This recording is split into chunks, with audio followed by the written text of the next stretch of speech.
Paano nga ba magpataba ng baby? Ito most question talaga to sa akin ng mga mommies na yung babies nila is ang hirap patabain. Hindi tumataas yung timbang at bihira lang dumede or bihira lang kumain. So, kaya sa content na to, sagutin natin yung question ni mommy. Tips po para mapataas ang timbang ni baby, 9 months na po siya, mixed feeding po kami. Magbibigay po ako sa inyo ng mga tips kung paano nyo mapapataba si baby, breastfeeding man yan or formula milk. To know more, please watch until the end of this video.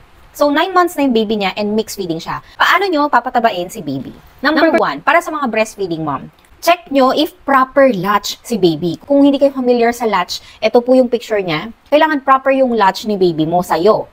Paano nyo ba masasabi na proper latch? Kailangan yung lips niya nakatouch mismo sa nipple mo, yung chin niya hindi nakadikit sa chest niya, talagang may space dito, and yung mouth niya widely open na parang fish. Ganun po yung proper latch. Ngayon, if hindi kayo sure kung proper ba yung latch ni baby, try nyong mag-consult sa lactation center. Kapag hindi daw kasi proper ang latch, walang masyadong nakukuhang milk kay mommy. So, very important talaga ng proper latch and positioning kapag breastfeeding kayo. Pangalawa, para sa mga breastfeeding mom again, kailangan only latch lang tayo, unlimited latch lang para kay baby. Kasi only latch, only demand, only supply. So, lagi ko sinasabi sa inyo yan, para sa mga breastfeeding mom, para dumami ang supply nyo, only latch lang is the key. The more demand, the more supply. So, punta naman tayo sa mga formula milk. Number 3, hindi sapat. Sa tingin mo, hindi tumataas ang timbang ni baby sa formula milk na ginagamit mo. Hindi siya madalas tumae, hindi madalas ang kanyang wiwi. Well, magpalit ka ng formula milk. Mag-try ka ng ibang brand or mag-ask ka sa pedya mo kung ano yung marirecommend niya sa'yo. Number 4, para ulit sa mga formula milk babies, siguraduhin na tama yung mixture ng water at saka milk powder. Kapag sobra ang water,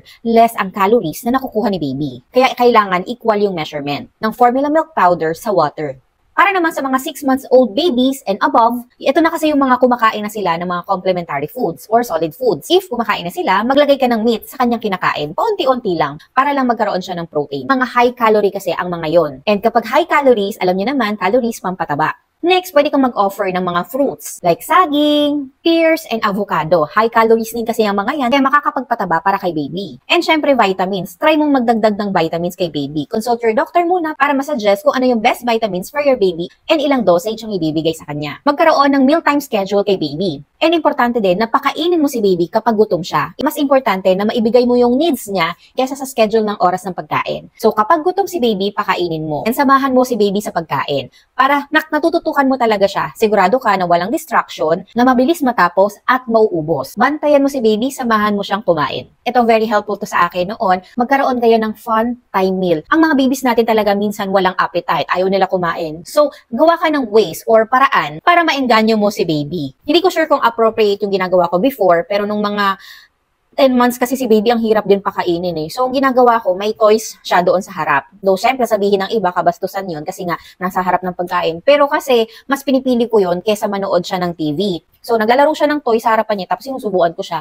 So, ganun ang ginagawa namin. Kasi nga, syempre, mga babies talaga minsan ang hirap pakainin. Hindi mo masabi yung appetite nila, minsan talaga walang gana. So, gagawa ka talaga ng ways. Kaya nga, di ba, nauuso dati yung parang airplane, di ba may ganon? Yun yung mga paraan na pwede niyong gawin mga mommies para maengganyo or ma-enjoy ni baby yung meal niya. So, mami, kinumbahin ko na yung mga pwede mong gawin since mixed feeding ka nga, breastfeeding and formula milk. So, sana makatulong yung mga tips ko sa'yo and magawa mo siya kay baby mo. Then, balitaan mo ko kung tumaba nga siya, nag-increase yung weight niya. And if yes, share this video to your fellow mommies na may same problem kagaya mo. So, again, thank you for your comment. Thank you for watching my videos. Goodbye!